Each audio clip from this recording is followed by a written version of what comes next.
NRC NRC NRC সংশোধিত নাগরিকত্ব আইন অর্থাৎ সিএএ আবেদন জানানো নিয়ে নানা নেতামন্ত্রীর পারস্পরিক বিরোধী দাবিতে কিন্তু অনেক নিউজ আমরা ইতিমধ্যেই দেখতে পেয়েছি।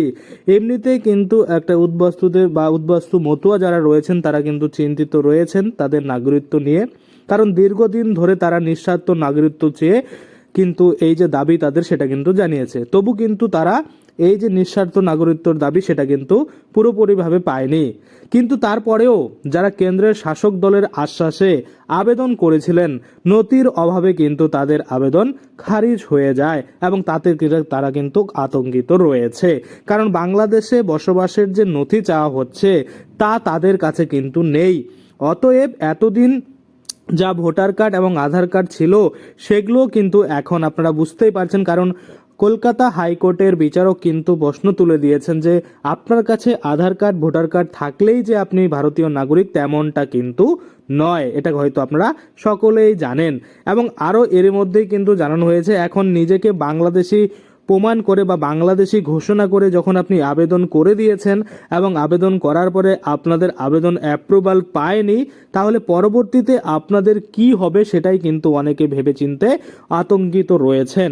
এবং অবশ্যই আপনারা আবেদন করার সময় ঘোষণা করেন যে আপনি বাংলাদেশ থেকে এসেছেন, কোথা থেকে এসেছেন, কি অ্যাড্রেস রয়েছে, কবে কত সালে এসেছেন, সমস্ত কিছুই কিন্তু আপনারা করে থাকেন। এমনও এক ঘটনা ঘটেছে কোথায়, নদিয়ার জেলায়। আপনারা জানেন যে সবার প্রথম আর কি যখন সিএ চালু হয় প্রথম ধাপে কিন্তু বিকাশ মণ্ডল নামে একজন ব্যক্তি সে কিন্তু প্রথম নাগরিকত্ব পায়।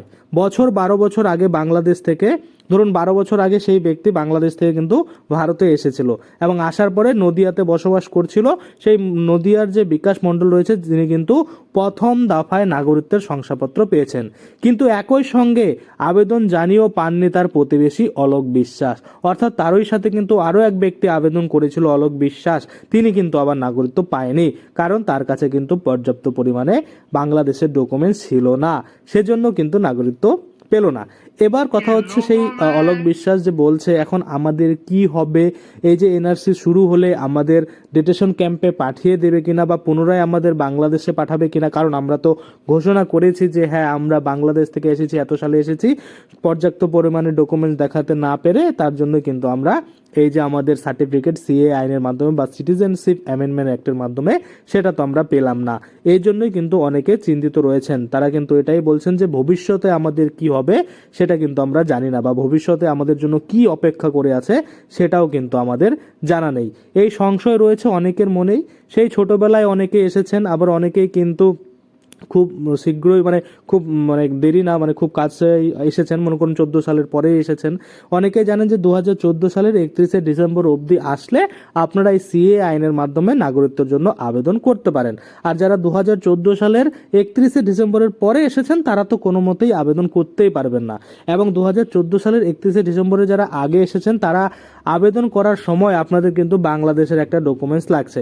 এবার অনেকে বলবেন যে বাংলাদেশের ডকুমেন্টস তো নেই, না থাকলেও আপনারা আবেদন করতে পারবেন। সেক্ষেত্রে কিন্তু আপনাদের এনএক্সআর 3 ফিল করতে হবে, যেখানে কিন্তু একটা ফর্ম দেওয়া হয়েছে, যেখানে আপনি পরিষ্কার করে আপনি বাংলাদেশে কোথায় ছিলেন অ্যাড্রেস ও নাম টাম লিখে তারপরে সেটাকে কিন্তু ইসে থেকে কোর্ট থেকে উকিল দিয়ে আপনাকে কিন্তু কি করতে হবে, অ্যাডভোকেট ধরে যেটা নোটারির মতো করে সেরকম সহিশীল করে সেটাকে আপনাকে কিন্তু আপলোড দিতে হবে। তো সেক্ষেত্রে আপনারা পাবেন কিনা নাগরিকত্ব সেটা কিন্তু কতটা শিওর সেটা কিন্তু অফিসাররাই বলবে, বা তারাই কিন্তু খতিয়ে দেখে আপনাকে নাগরিকত্ব দেবে কিনা সেটা কিন্তু ডিসিশন নেবে।